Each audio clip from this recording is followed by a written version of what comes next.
And then, in front of his entire family, mind you, she just announces they're engaged, despite the fact they were only pretending to date. And he just stands there. Stands there, engaged, like rings and white picket fence engaged, after fake dating. This isn't a rom-com, it's a hostage situation. Did she have a taser hidden in the bouquet? It's called a plot device. Welcome back to Heart Book Radio, where nuance goes to die. Today we're dissecting The Kiss Countdown by Etta Easton. Apparently, it's about an event planner who fake dates an astronaut to make her ex jealous. But honestly, the real story is whether the main character, Amerie, is clinically insane. Clinically, she jumped off a yacht, a moving yacht, to get to this guy, who, by the way, is an astronaut. You know, the guys who strap themselves to giant fireworks and leave. She's worried he's gonna leave. Hello, it's in the job description. It's like dating a baker and being shocked by flour. Must we shout? Amerie Price, event planner, stressed, dealing with her mother's sickle cell disease, trying to salvage her career. Oh, here we go, making excuses again. Just like you tried to tell me Ahab wasn't really obsessed with the whale. It was a metaphor for existential dread, or whatever tweed jacket nonsense you spouted. Some people are just awful. And Amerie, top-tier awful. Reviewers called her unlikable, mean, dramatic, gets angry over nothing. My neighbor Brenda is less volatile, and she throws rocks at squirrels. While the online discourse is rather polarized, some readers found her fabulous and rootable.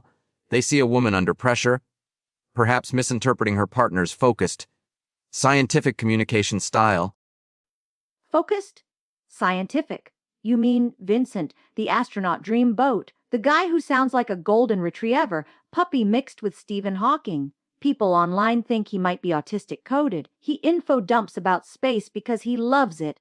It's his thing, and she just thinks he's being a condescending bore. Is she deliberately cruel, or just denser than a black hole? Or perhaps, just perhaps, it's a fictional portrayal of communication difficulties in a relationship. Not every character trait needs a clinical label or a pitchfork mob, though the fake engagement stunt is objectively manipulative, borderline sociopathic even. Borderline. If my Brenda pulled that stunt, I wouldn't just call off the fake engagement. I'd fake my own death and move to Peru. And Vincent, poor sweet smart, probably on the spectrum. Vincent just takes it, massages the bridge of his nose and mutters, bruh, that's it. He needs a rescue mission more than those guys in Apollo 13. Which brings us, inevitably, to the question, is the Kiss Countdown actually any good? Beyond the character assassination, I mean. Good. People went into this expecting a cutesy palate cleanser and came out bawling. One reviewer literally typed, in all caps, he's a freaking astronaut, he's gonna leave. That's not swooning, that's a primal scream. And the spice level, apparently it's a 1 out of 5, an astronaut. Zero gravity, endless possibilities. And we get, what? A chaste peck on the cheek near the Kuiper belt? It's described as a slow burn, building tension. Readers praised the most romantic picnic under the stars scene ever, swoon, apparently. Though others found the burn so slow it achieved absolute zero. And Vincent himself was called flat and boring by some. Boring. He flies spaceships. What more do you want? Him to juggle asteroids. And don't get me started on the parents. His parents, scheduling their big vow renewal on launch day. Who does that? Sorry, son. Can't watch you risk fiery death hurtling into the cosmos. Mum needs new wedding photos. Selfish. Utterly selfish. The timing was narratively convenient, I'll grant you, and the third act breakup felt obligatory. As predictable as you finding fault with anything more complex than a picture book. Picture books have layers. Unlike Amerie, who seems to have the emotional depth of a teaspoon. Unless that depth is pure, unadulterated rage. You know what? Maybe I like her now. She jumped off a yacht. That takes guts. Stupid, crazy guts, but guts. You're changing your mind mid-rant? Again? It's called evolution. Look it up. So, final verdict. Is this book worth the paper it's printed on, or should we launch it into the sun?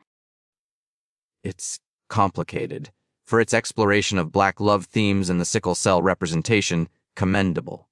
For the questionable central relationship dynamics and that baffling engagement stunt, less so. I give it 5 out of 10 potentially misunderstood communication cues. Complicated. It's a dumpster fire with pretty stars painted on it. Amerie needs therapy, Vincent needs a restraining order, and the readers need a stiff drink. I give this book 2 out of 7 dramatic yacht leaps. Utterly unhinged. Right. Well, that's all the time we have for today's descent into literary madness here on Heart Book Radio. Join us next week when we tackle Gary the Gargoyle's Guide to Existential Tax Law. Sounds like a real page-turner.